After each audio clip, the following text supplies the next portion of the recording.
Hey guys, it's Ben the Coin Geek at Old Pueblo Coin, and today I have a mailbag edition from a lot of comments that have been made, mostly about grading and coin grading companies. So I just want to take a minute to talk about some of the different responses you guys have had lately on several different videos. Mod Guitars says, I'm a retired coin dealer from the era of coin collecting where coins were for the most part sold raw. The only place you could get coins certified and graded was Annex. As a result, a person had to hone their coin grading skills by visiting different coin shops and going to coin shows. Morgan and Peace dollars were a major part of the business, of my business. However, when the coin grading services became a staple of the rare coin business, my ability to buy and sell raw coins came to an end, which resulted in me expanding into antiques. The point is that coins that are now slabbed MS64 were considered at one time MS63s, and coins that are now MS66 were MS65. And so when I look at the Coin Geek videos, my coin grading is off and off. So there are two main points here that I want to get at with this comment. And the first is that the fact that the coin grading companies have really made us rely more and more on them and less on our own ability. And this is something that I will preach to all of you, and I will continue to try to do what I can on my end to make videos as educational as possible, because really the coin grading companies have done to coin grading and collectors' coin grading ability what the calculator has done with our ability to do math. So we rely very heavily on coin grading companies as a community. Like I said before, I have coin dealers who will tell me they don't know how to grade coins. They just buy them slabbed. And also, for a lot of you collectors out there, you keep telling me, I don't know how to grade coins. Well, back in the day, this is before my time even really, because this is 40 years ago, nobody was, there were no coin grading companies to rely on. So a collector by nature had to learn how to do this stuff. And so I hope that all of you, if you enjoy your hobby, take the time to continue to learn and learn. You can learn by looking at graded coins, but also learn from your local coin shops, coin clubs, and coin shows. Those are all good ways to learn. His other comment here has to do with the fact that there are the coin grades have changed, and his coin grading is always off by one. And I'll say that, for the most part, I get that. Like most of us look at something like that, and it's called gradeflation, where your coins are now graded one grade higher than they used to be. And I meet lots of older guys who are a lot more strict in their grading. So, but I think that it's hard to compare standards from one generation to the next. I think that we just have to deal with the standards that we have. All right. Let's see here. WizTech's Vlogs. Here's my take on coin grading. Start by grading coins that you know. For example, Walking Liberty half dollars. Know what the coin looks like when it is very heavily worn. On the walkers, there's almost a straight line of wear from head to toe. Next thing, get a baseline. This goes on and on a little bit. Use resources like PCGS PhotoGrade. This is really a good suggestion. Thanks for that. You really do want to start with coins that you know how to grade, something that you collect. If you specialize in a certain series, you got to go all in on really understanding what the coins look like when they're worn down all the way up into higher mint state. So a lot of people collect a broad array, but there's a ton of collectors that they just really specialize in one area. And if you specialize in just one area, dive deep and do use things like PhotoGrade. PCGS and NGC, they'll have picture tutorials online, but to me, it's hard to tell. I've told you before, my favorite book is the old PhotoGrade, not PhotoGrade, the old grading book where it actually has the line pictures. The drawings are always found to be easier to read and understand than the pictures are. All right, let's see here. Lee Brewer, consider the reality of the following scenario to evaluate validity of grading companies. A coin submitted, slabbed at MS65, returned, cracked out, resubmitted, comes back either 64 or 66. The value hoped for in the higher grade is not about the coin. the value is artificial because it disappears when the coin is cracked out. This in and of itself is an interesting statement that I've often thought about when it comes to coin grading. Um, when people look at a coin and having it graded, there's some truth to the fact that the marketplace itself leans towards graded coins in a way that is biased against raw coins. In other words, it's the same coin. So when I submit a coin or resubmit a coin and it comes back a slightly different grade, it's the same coin, whether it's in that holder or it's not in that holder. So, part of it is painful to me because I do harken back to like the raw coin days, and people can decide for themselves.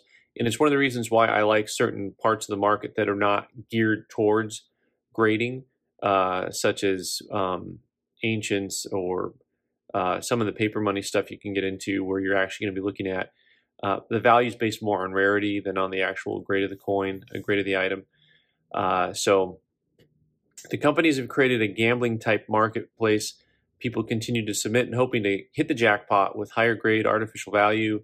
There's it goes on that there were genuine laser scan computers, and talks, I think, a little bit more about wanting to have some artificial intelligence in there. One of my things when I talk about cracking coins out and resubmitting them, I don't do it to show inconsistency. I'm not regrading coins to show an inconsistency in the marketplace. I'm actually doing it to show that coin graders are human, like we're human. And if you go back to what we were talking about a couple minutes ago, if you take the time to learn how to grade coins, there are opportunities for you as a collector to cherry pick. There are opportunities for you to buy a coin that says MS64 when you know that that coin is a gem coin, an MS65 or 66. Hone your skills because you can take advantage of this. And I know that this is, Lee's point is about gambling and people getting addicted to it. There's truth to that also. So, you don't want to just do it and keep doing it and keep doing it. That's not the point here. But there are opportunities if you learn how to grade coins to find coins that are undergraded, whether it's because they're in the older holders like we were talking about earlier, or because it was just a bad day, an off day for the coin grader, because we all have off days. So we're all going to look at stuff differently. I am not going to get into artificial intelligence in this video because there's just too much meat there. Tom Baker, I only buy graded coins. I've learned I don't have the talent to grade. That said, I have a 1921 piece dollar graded MS66 by PCGS. It has scratches and toning that in my eye make it a 64. I'm happy to have it at 66, but really question the grade. It seems there's no consistency, and it would be helpful if the grading companies provided more feedback on coins graded than just a number. I would pay more for this service, especially on rare, expensive coins. I wish CAC provided this service instead of a sticker. This, by the way, this is brilliant.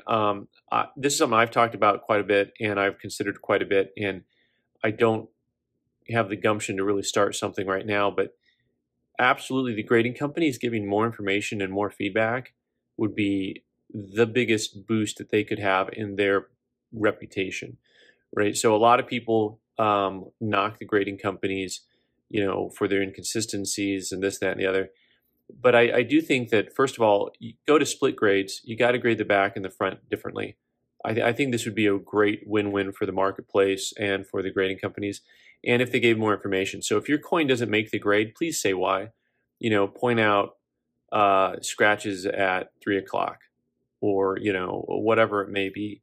Too many contact marks throughout the coin. Just have some type of a verbal response that lets people know exactly what they're looking at and what they're getting. So I'm all in. By the way, CAC. So CAC Services is a company that they look at coins that are already graded and they say, yeah, we agree with the grade. Or occasionally they'll put a sticker on there that basically says, I think this coin's undergraded. But what they don't do is they don't tell you coins that didn't make their grade, that they think are overgraded. This is something else that I've considered doing, to make some type of a database that keeps track of coins that I think are overgraded. That would be a slippery slope for the hobby.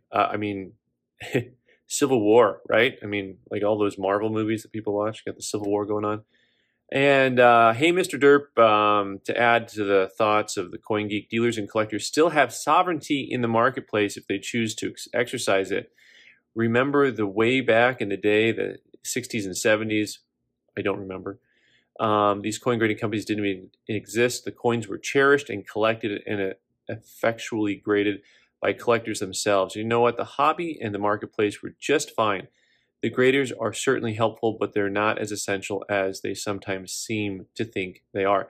And this is I really appreciate this comment, because yeah, we as the coin community, the collectors and dealers, we do still have sovereignty.